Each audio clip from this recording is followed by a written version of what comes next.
Hello friends, welcome to knowledge शार daily current affair की series में आपका स्वागत है। और आज हम डिस्कस करेंगे अक्टूबर 12 के current affairs. Hi, I am Shivam Pandey and जिन्होंने भी अभी तक चैनल को सब्सक्राइब नहीं किया है तुरंत जाइए नॉलेज शार को सब्सक्राइब कीजिए ताकि रेगुलर अपडेट्स आपको मिलती रहें। इसके साथ साथ हमारे टेलीग्राम चैनल को जरूर ज्वाइन करें क्योंकि इस टेलीग्राम चैनल के थ्रू हम रेगुलर क्विज पोस्ट करेंगे। इसके साथ साथ important notes and current affairs and important updates regarding different events हम इस पे पोस्ट करेंगे। लिंक मैंने डिस्क्रिप्शन बॉक्स में दे रखा है, तो जल्दी से जाइए और टेलीग्राम लिंक से जुड़िए। ये वीडियो बेनिफिशियल होने वाली है लॉ एंट्रेंस एग्जाम के लिए। 5 year and 3 year law entrance exam जैसे DU LLB, BHU LLB, CLAT, AILET, इन सब के लिए ये बेनिफिशियल होने वाली है। इसके साथ साथ यूपीएससी एस्पिरेंट्स को भी हेल्प करेगी ये वीडियो। एसएससी एस्पिरेंट्स को बहुत ज्यादा हेल्प करने वाली है ये वीडियो। और डिफेंस एंट्रेंस एग्जाम जैसे NDA, CDS, AFCAT and other defence entrance exam, उनमें काफी सारे क्वेश्चंस यहाँ से पूछे जा सकते हैं। और other entrance exam, other government entrance exam में भी ये बेनिफिशियल हो सकती है। चलिए बिना किसी डिले के वीडियो को स्टार्ट करते हैं। Which issue who issues symbol to the political parties. So political parties को सिंबल कौन इशू करता है? सो पॉलिटिकल पार्टीज को सिंबल इशू करता है election commission. Election commission of India issue symbol to the political parties. Election commission, election commission, it is a constitutional body.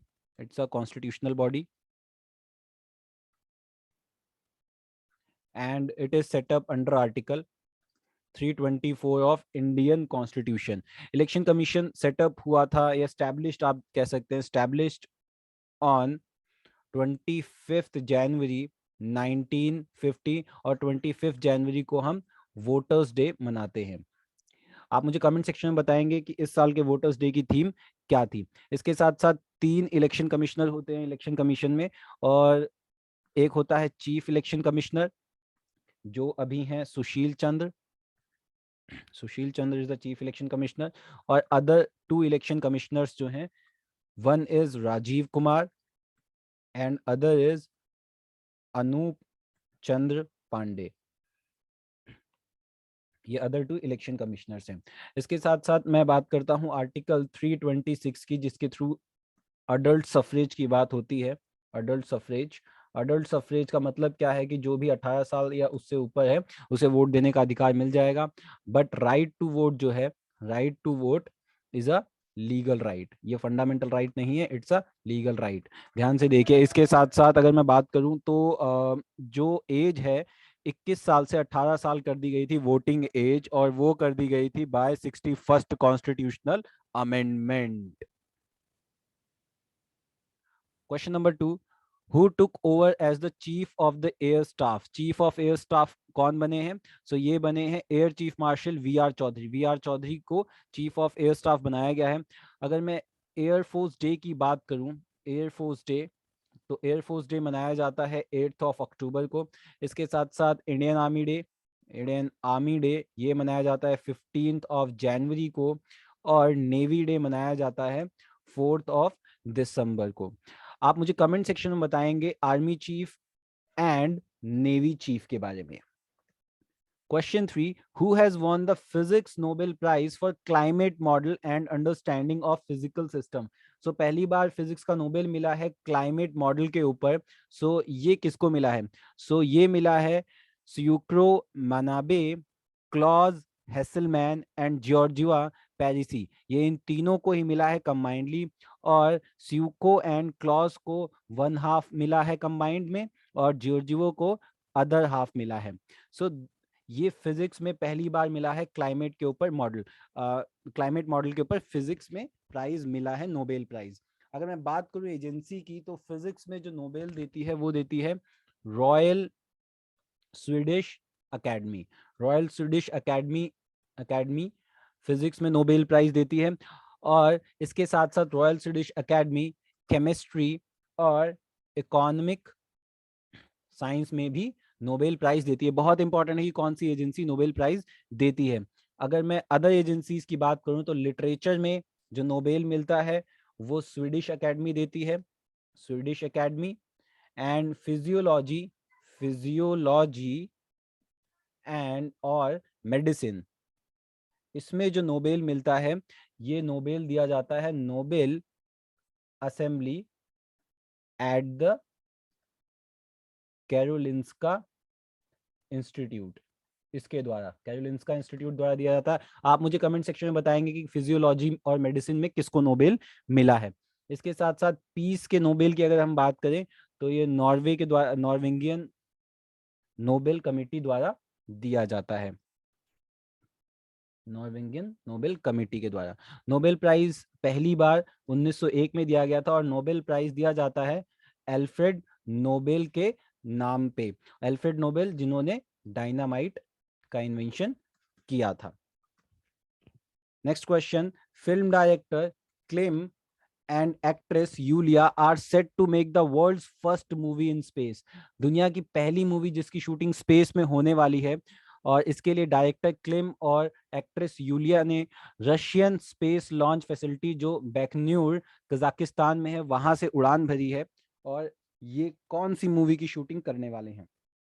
तो ये करने वाले हैं चैलेंज मूवी की शूटिंग। और ये बहुत इंपॉर्टेंट है क्योंकि ये दुनिया की पहली मूवी बनने वाली है जिसकी शूटिंग स्पेस में होने वाली है।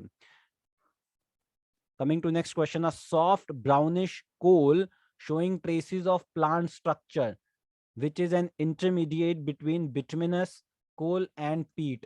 उसको हम क्या कहते हैं? इस कोल को हम कहते हैं लिग्नाइट। ये सभी कोल की वैरायटीज हैं, ये चारों ही कोल की वैरायटीज हैं, but which shows a traces of plant structure और बिटुमिनस कोल और पीट के बीच में लाई करता है, उसको हम लिग्नाइट कहते हैं। Next question, the central government has decided to form the G. Krishan Reddy Committee to protect the language, culture and land of which place?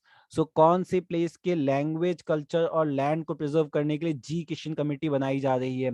ये जी किशन कमेटी बहुत इंपॉर्टेंट है। ये बनाई जा रही है लद्दाख के लिए। लद्दाख की अगर मैं बात करूं तो लद्दाख के लेह में द हाईएस्ट रेडियो स्टेशन है, highest radio station of the world, station of the world कहां पे है? लेह लद्दाख में। Which mehndi from Rajasthan gets GI tag from the government? So GI tag stands for Geographical Indicator Tag, जो 10 साल के लिए दिया जाता है। ये किस मेहंदी को दिया गया है? राजस्थान की किस मेहंदी को से दिया गया है? सोजत मेहंदी को। और इसके साथ साथ पेटेंट की अगर मैं बात करूं, पेटेंट 20 साल के लिए दिया जाता है। आप मुझे बताइए कमेंट सेक्शन में कि लिटरेचर के लिए कितने साल के लिए कॉपीराइट मिलता है? Coming to next question, which country has become the first country in the world? बहुत ही इंपॉर्टेंट क्वेश्चन है, कई जगह पूछा जा सकता है। First country in the world to embedded LGBTQ education in the school curriculum. School curriculum में LGBTQ education कौन डालने वाला है? कौन सी पहली कंट्री बनने वाली है जो LGBTQ education, that is LGBTQ के बारे में अवेयरनेस फैलाएगी बच्चों में by putting it in the school curriculum? LGBTQ stands for lesbian, G for gay, B for bisexual and T for transgender. So ये स्कॉटलैंड में होने जा रहा है। स्कॉटलैंड पहली कंट्री बनने वाली है। This is very important question. Next question, who has become the India's first and the world's 7th batsman to hit 400 sixes in T20? So 400 sixes मारने वाले भारत के पहले और विश्व के 7वें बल्लेबाज रोहित शर्मा बन गए हैं। Next question, which international organization released the report Global Financial Stability Report? So Global Financial Stability Report जो क्रिप्टो करेंसीज की बात करती है, ये रिपोर्ट किसने निकाली है? सो ये IMF ने निकाली है, that is international monetary fund. And international monetary fund, इसका हेडक्वार्टर कहाँ पे है? इसका हेडक्वार्टर्स है वॉशिंगटन, वॉशिंगटन DC में। इसके साथ साथ IMF की हेड हैं Kristalina Georgieva, Kristalina, just Kristalina जीवा। इसके साथ साथ अगर मैं वॉशिंगटन DC की बात करूं तो यहाँ पर वर्ल्ड बैंक का भी हेडक्वार्टर है। वर्ल्ड बैंक का हेडक्वार्टर भी वॉशिंगटन DC में है और वर्ल्ड बैंक के हेड हैं David Malpass. So that's all for today. Thank you so much for watching. Please join our Telegram channel for regular updates and share the video. Thank you so much.